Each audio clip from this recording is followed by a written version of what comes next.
Well, hello everyone. It is 7 o'clock.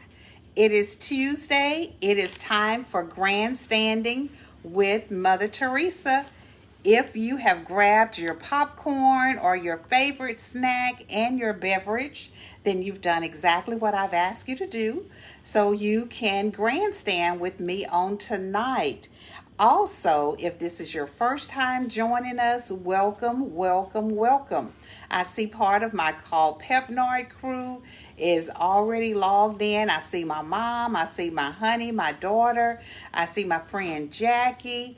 I see some other people that are joining in. If you are here, remember to share this live video. And not only share, but if you want to help support the work that I'm doing, you can donate stars, subscribe to my channel, not just my Facebook channel, but also my YouTube channel, Instagram. You can find Mother Theresa anywhere and everywhere. Alrighty, everybody. So you're probably wondering, where is Mother Theresa? Because her environment, the background looks a little bit different. You're absolutely right. I have shared with you all many times that I am a social worker, a licensed social worker. And so periodically I have to get continuing education hours. So actually I am here for the conference, which will start on tomorrow. And I am just enjoying and looking forward to being able to interact with other social workers and just to learn some of the new things that is happening in this profession. Thanks for joining us on tonight, OD. I see that you logged in. So let's talk a little bit about that. So I shared with you all earlier in the week on yesterday about being intentional, about making up your mind to do certain things and also having a goal, setting some goals and then being able to strive for that goal. Many times in our lives, what we do is for some of us, we plan and then we plan again and then we plan some more. And then others, we just kind of fly by the seat of our pants. Whatever happens, happens. It's just you wake up and you get ready and it's just no certain thing that you have in mind. You just go. And so, but being intentional, hey, Cousin Andrea, being intentional requires some planning. And since I am here at the social work conference, I don't talk a whole lot about the work that I do, but I wanted to share with you all a little bit about how I chose this profession, or shall I say the profession chose me. I love to talk about me growing up and my years growing up in Oak Hill Plaza. And for those who may not be familiar with what Oak Hill Plaza is, Oak Hill Plaza was the projects. So I grew up until I was married in the projects. Me, my husband, and some of my friends that I've had for a long time, we all grew up together. And so, and one of the things that I will share with you all is that the projects as we know it, Oak Hill Plaza today was a very different Oak Hill Plaza back in the day. It was more of a community. It was more of where families, young families gathered or lived because they were, experiencing some financial difficulties, or they were just trying to get on their feet and trying to do better in life. And so when my mom moved my family there, I think we were probably some of the first residents that lived in Oak Hill Plaza. And I can say as a young child, I met some of my best friends while I was living in Oak Hill Plaza. And it was like nothing that you can ever experience if you've not ever lived in a community. And again, like I said, it was a community of families. You had your older families that had, I say older families, but you had your older residents that maybe like our neighbor, Miss Mabel, or our neighbor, Miss Nancy, who were single women, and so they lived there by themselves. And then you had families like my family and my husband's family who were a mother or a single mother with children. You also had other families that lived there that maybe had a husband and a wife. So it was a true community. And in the sense that when you think about a community, you think about how people, kind of helped one another, how people were able to interact with each other. And you also had a situation where people really cared about one another. In some of our communities today, or some of our neighborhoods today, I was sharing with my daughter and also one of my coworkers that, sometimes we've lived in neighborhoods where we don't necessarily even know our neighbors. We know that they are there, we know that they exist, but we don't necessarily know them because we don't have that sense of community like I grew up with. Now, I'm not saying that is the same for everyone, because some of you, hey nephew Kendras, some of you all may really know your neighbors and you're friends with your neighbors and you interact with your neighbors. And so, if you can do that, if that's your situation, then I'm glad that that is your story. For me right now, that's not necessarily my story. I know my neighbors, but we are not the type of neighbors that, you go and visit and different things like that, which was very different when we lived in Oak Hill Plaza. We knew our neighbors. We were able to go and we were able to visit with them. And that brings me back to being a social worker and having the desire to get to know how I, as a little girl, how I could help my neighbors. And I've shared with you all before that I was looking at some of the things that was happening in Oak Hill Plaza and some of the stories that I would listen to my neighbor, like Miss Mabel, and I would listen to her. And I knew my mom's story. And I also knew the story for our next door neighbor, Miss Nancy, where, dreams were great, but sometimes the means to get to those dreams may not have been as great as the dreams. And we had a lot of times where, there were a lot of needs, but the funds may have been low. And so when that is the situation, or that is the case, you learn how to make do with what you have. You learn how to stretch what you have. And I can remember many times that watching my mom make sure that she had enough for her children to eat. And, not that we ever went hungry, but always making sure that we had plenty, and that she did an excellent job in doing that. And I was sharing with someone just recently, we were having a staff meeting at work, and someone was asking me about my favorite food. And I was telling them that my favorite food is popcorn. I love popcorn. And we had to explain why we love our favorite food. And the first thing that came to my mind, again, like I said, my mom was a single mom for quite a long time. And I said, popcorn was not an expensive treat, at that time. So you could buy a whole big bag of popcorn, and you can have popcorn for days, for weeks, for months.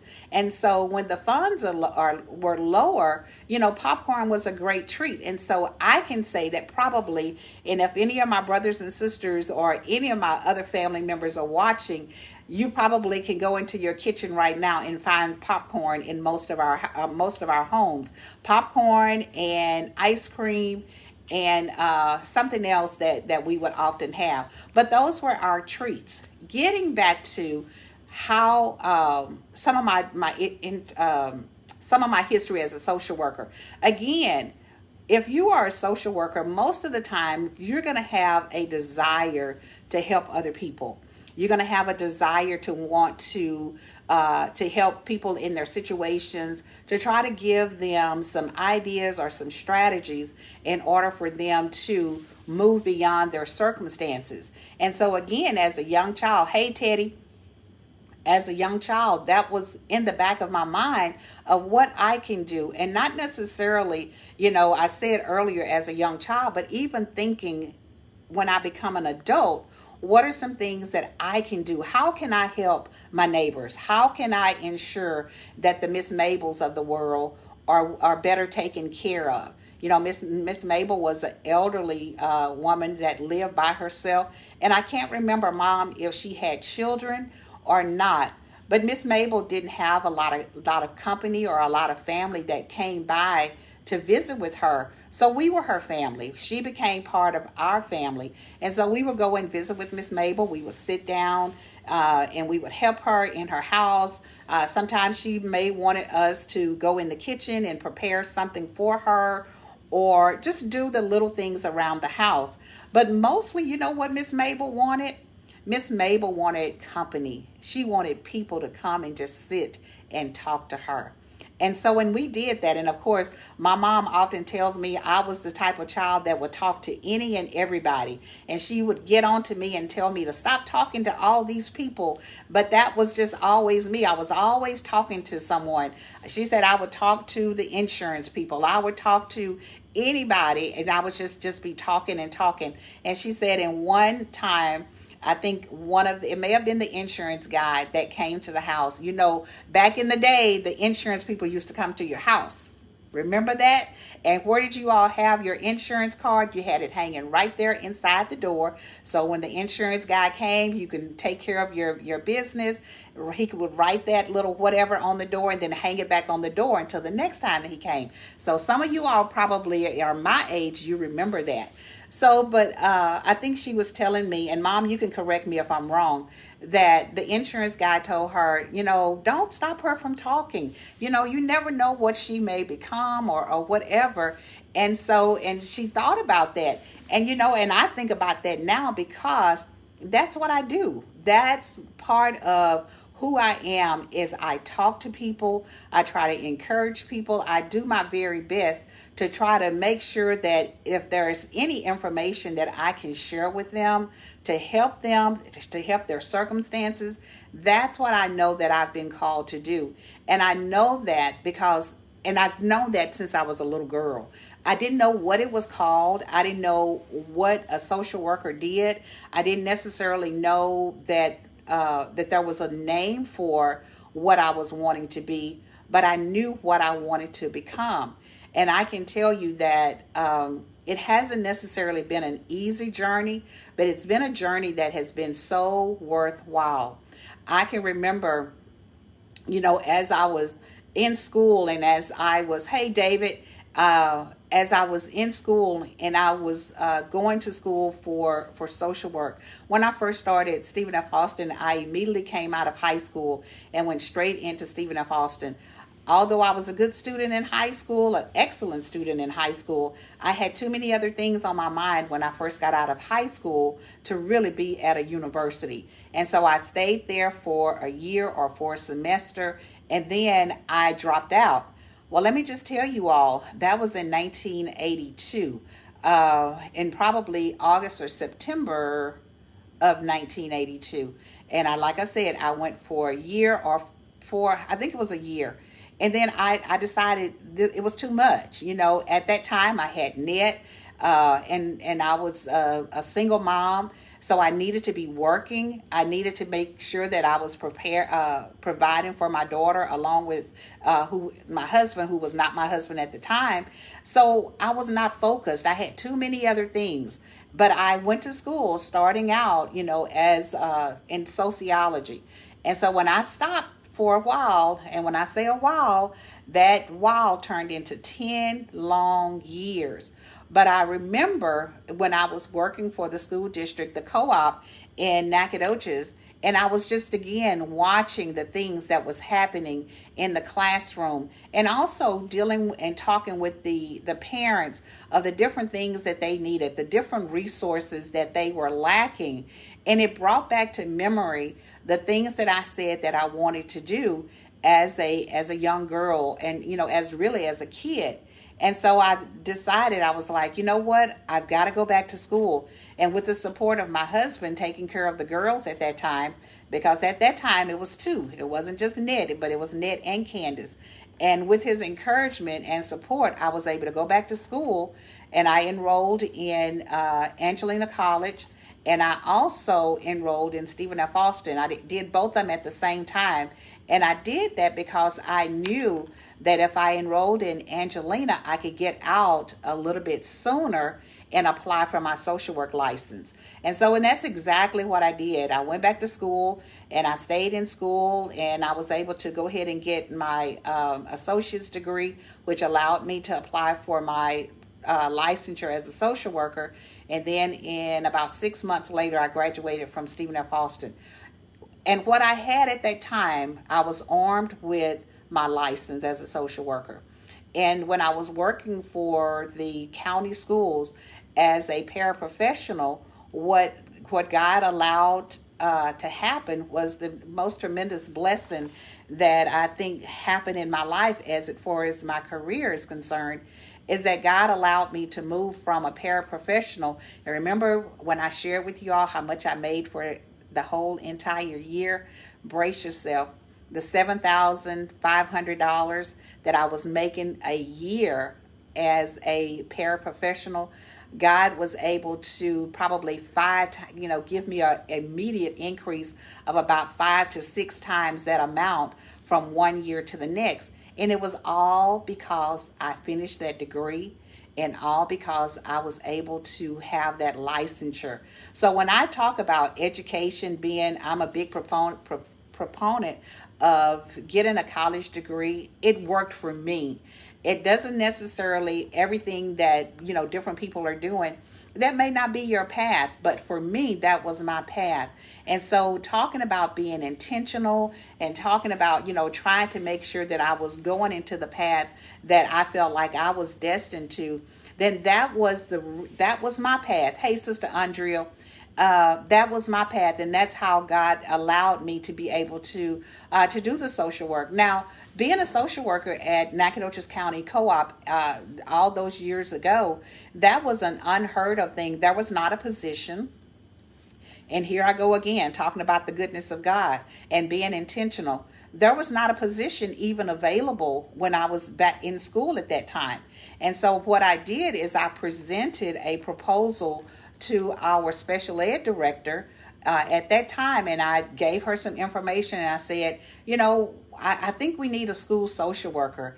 And she was like, no, I don't think we need that. They'd never heard of a school social worker at that time. This was before Nacogdoches ISD even had social workers. And so I said, okay.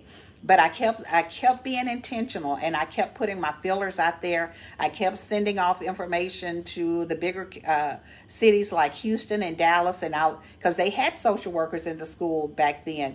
And so I kept asking questions about it. I kept gathering data. I kept getting information. And so when that director retired, then we had a new director to come on board, which was Mr. Shoemake, Fred Shoemake. And I went back to him and I presented that proposal. And at the very first time, right on with the insurance guy. Thank you, Mom, for confirming that. The very first time that I gave the proposal to Mr. Shoemake, he said, that is a great idea. Tell me more about it. And all I could do was just like, God, you are so good. He asked me different questions about, well, what does a school social worker do? How much does a school social worker make? Where should your office be? What kind of documentation do you need? How do we get the information out to the parents? What type of services will you provide? And all of those questions that he was asking me, I had did my research and I knew. So that, remember I told you all about the jump that I had? That was because I was prepared, and I was thinking, okay, so as a school social worker, the starting salary back then was probably about $40,000. And I was thinking, okay, I can ask for it, but that doesn't mean that he's going to necessarily grant it. But guess what? He didn't know what a social worker made. So he was like, whatever you say, Ms. Caldwell, that sounds fine to me. And so I was able to present that information, give that to Mr. Shoemake, and I became the first social worker that they had in Nacogdoches County. And so I'm grateful for that. And not only was I the first social worker for Nacogdoches County Co-op, but at that time, there were not even social workers in Nacogdoches ISD. So I think that following year is when they instituted school social workers for Nacogdoches ISD. And the way that thing, she said, that's right. And so in the way that thing worked out, and see, when you honor God and you allow God to order your steps, He will definitely order your steps.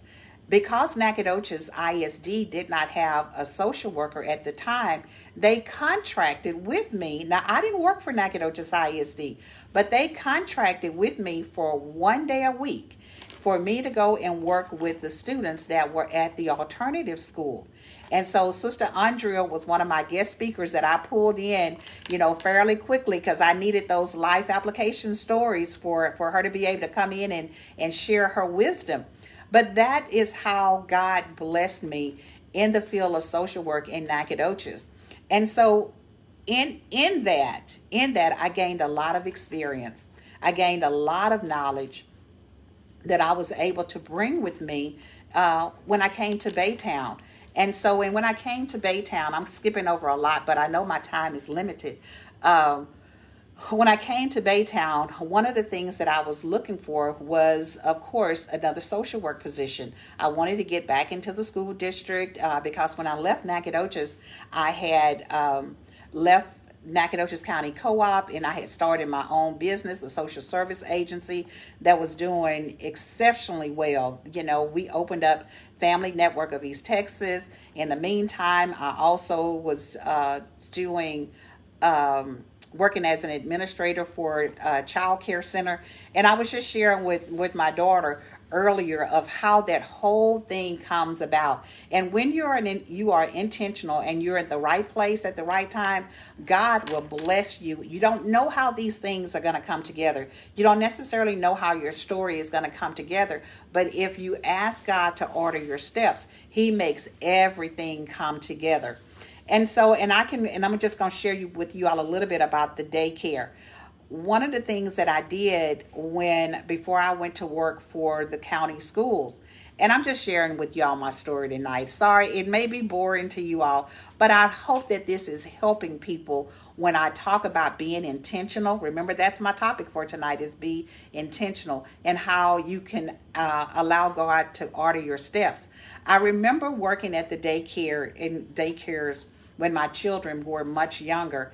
And the reason why I did that, now there was not a lot of money in it, but I did that so I could be with my girls and so I could be on the same schedule that they could be on. And also because I had a little bit of a fear of trusting other people with my children.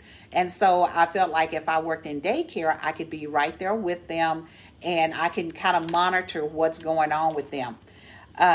Did I enjoy working in daycare? I did, because I enjoy working with kids also. But I also knew that this was not going to be a lifestyle that I wanted to always work in daycare. I'm not saying there's anything wrong with working in daycare, but that's not what I knew that my life was supposed to be for a long term. I did it until both my girls were able to go into to public schools. But I recall one of the things that I said, that as I was leaving the daycare business as a teacher, I said, I never want to go back to work in the daycare as a teacher. If I come back to work in the daycare business or the childcare business, I would have to come back as the administrator or as the director. And do you not know that God honored that? He allowed me to get the qualifications, obtain the qualifications, that I was able to come back. When I did go back into working in a daycare, it was as a director. And it was kind of almost like a fluke, and I know that when I say that, it's like, things just kind of happen. I remember getting a phone call from my daughter, Net, who worked at a daycare center. And I remember her saying, Mama, our director, I think she said she went to lunch and she didn't come back. And I was like, what? She went to lunch and didn't come back. And she was like, so we don't have a director for our daycare. And she was asking me if I was interested. And I'm like, we shall see, or whatever. But that was how I was able to walk into that position for the daycare. But the other way that I was able to walk into another position as a director of a daycare is, remember I was sharing that I worked for the county schools co-op, and I worked there for almost 20 years. But at one point when I was attending Davis Memorial Church, Pastor Shaw and had talked about his vision of wanting to have a daycare center. And so, in one of the things that when he shared about wanting to have a daycare center, we kind of talked about that, and I knew that that was a good plan, to have a daycare that's associated with the church.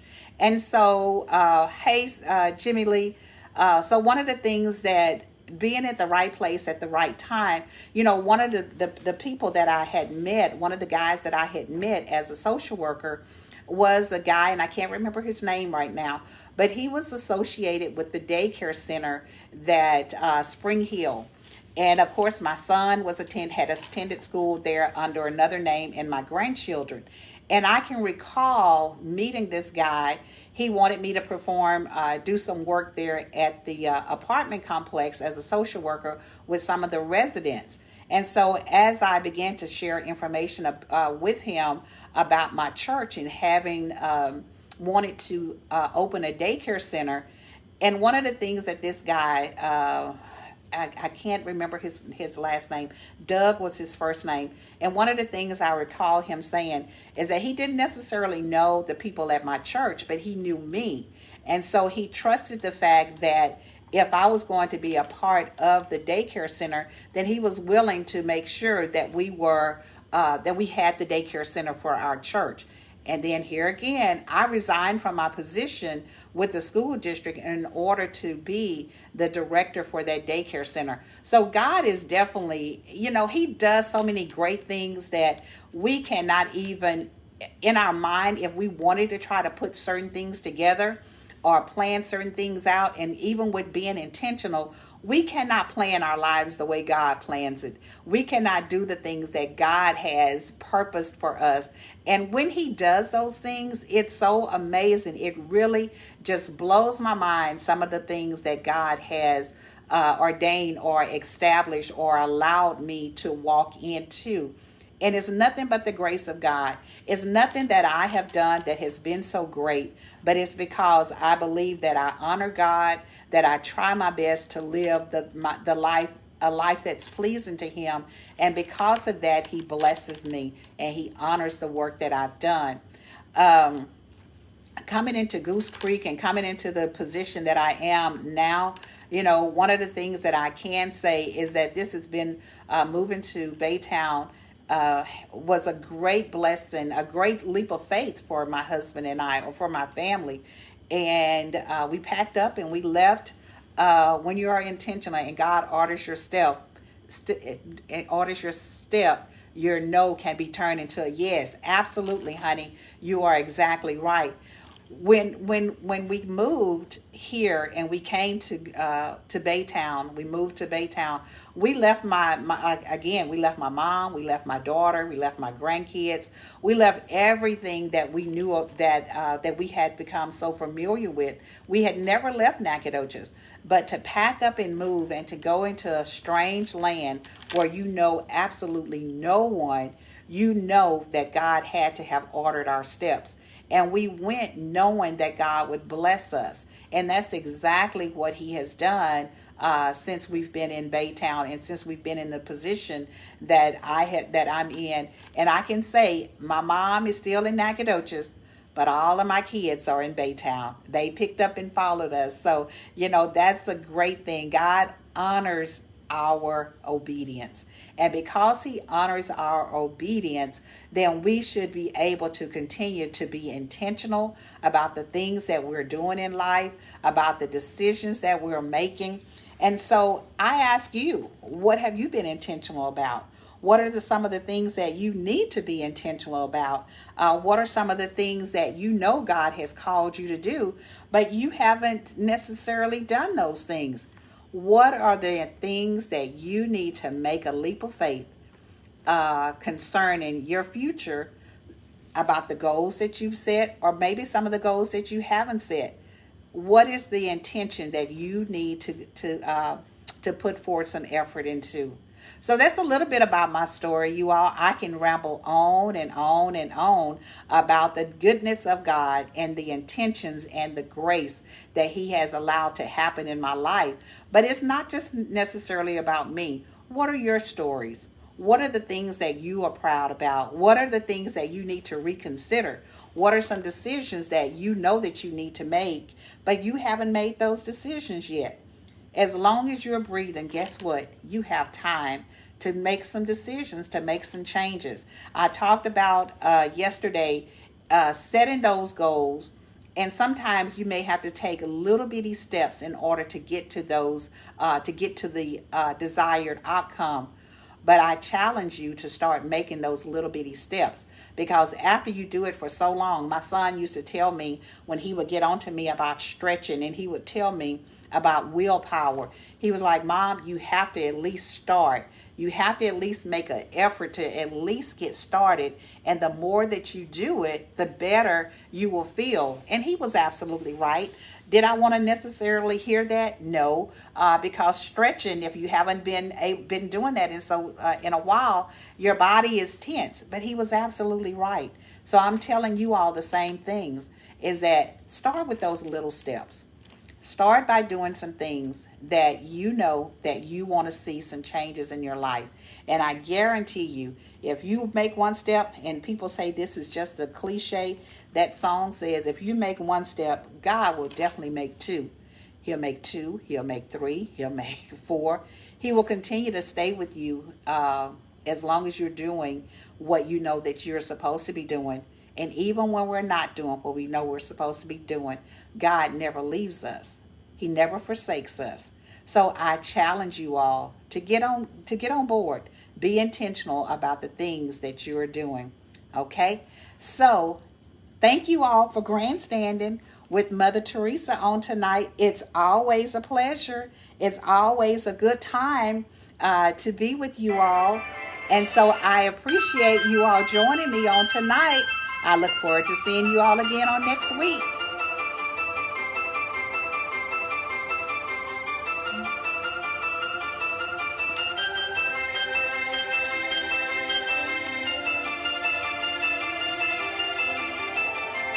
Thank you, Sister Andrea.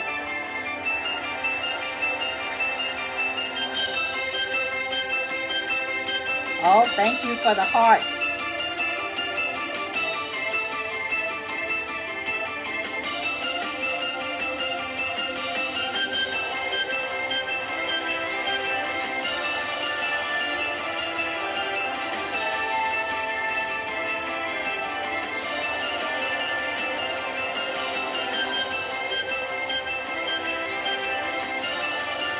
Thanks, honey.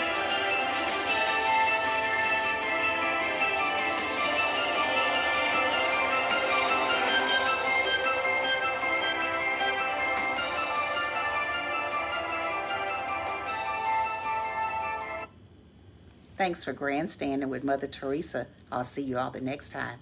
Good night, everybody.